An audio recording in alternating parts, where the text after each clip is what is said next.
Okay, so just a quick one for everyone today, just talking about what we're going to be covering over the weekend, and this is something I was planning on doing a long time ago, but never actually got around to doing it, because I basically forgot, to be honest. Resident Evil 2 has DLC, okay? You may not know that, but it came as a free update to the game, so it's not technically a DLC pack, but there were additional missions that were added to the game, called the Ghost Survivors.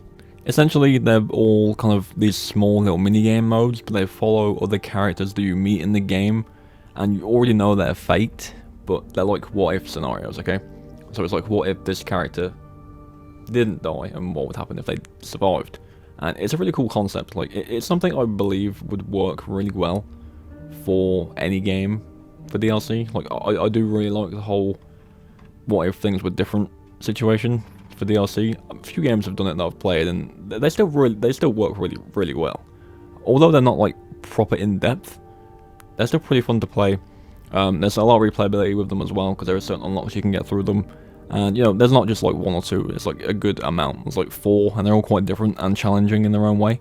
So I want to go over them. So I'll briefly go over what these scenarios actually are, so you're aware. So yeah, look, again, they are what-if scenarios, so these aren't canon, they're just extra little things you can do. First up is No Time To Mourn, and this follows Kendo, obviously Kendo's gun shop. You meet him in the game after leaving the police station as Leon, and obviously you meet him with his daughter, who's currently turning at the time. And you do meet him again in Resident Evil 3.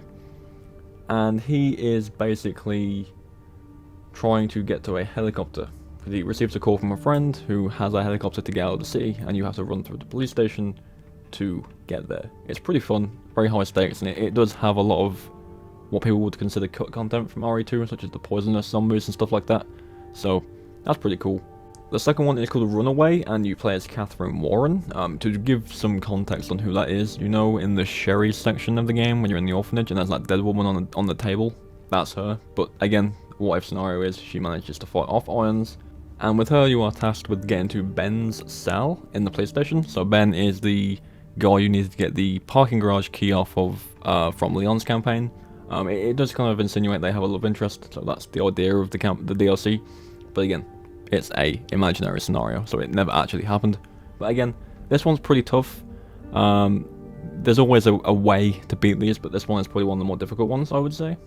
Next up, and my personal favourite one, is the Forgotten Soldier. In this one, you play as an Umbrella soldier who survived the attack against Birkin in the nest, and when Ada falls down into the shaft after she falls at the end of Leon's campaign, he finds the sample of the G-Virus, and basically his mission is to get out of the facility with it.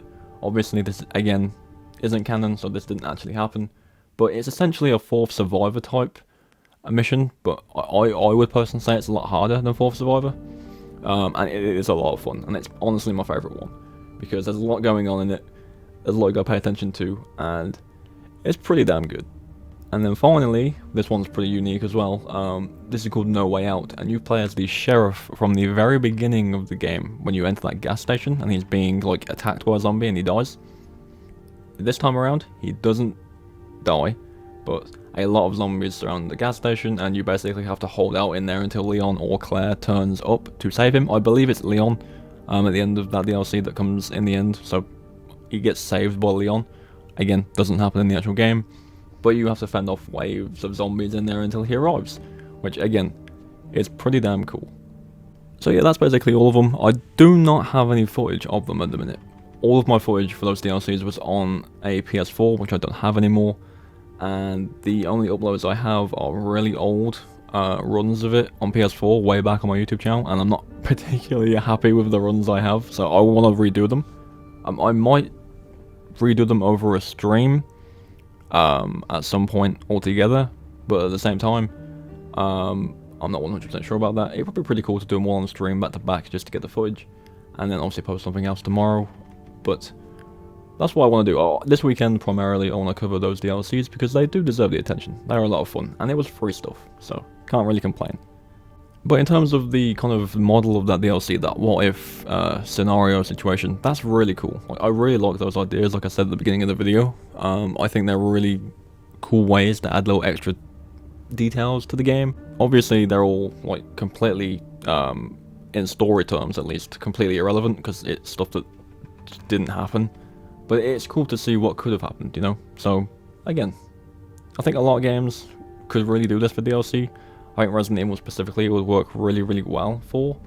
And I know that a good talking point for Village is an extra option at the end of the game for Ethan and Heisenberg working together. So that'll be a what-if scenario. It's really cool. I really like the idea. It's pretty cool. But that is basically that. So expect those videos over the weekend, because I do want to kind of post those out as soon as possible. I'm actually probably going to give the DLCs a bit of a go tonight, so the time this video going up off stream, to see if I can actually remember what to do. And then maybe I'll kind of stream them over the weekend for the footage, and then post the videos over the weekend or into next week.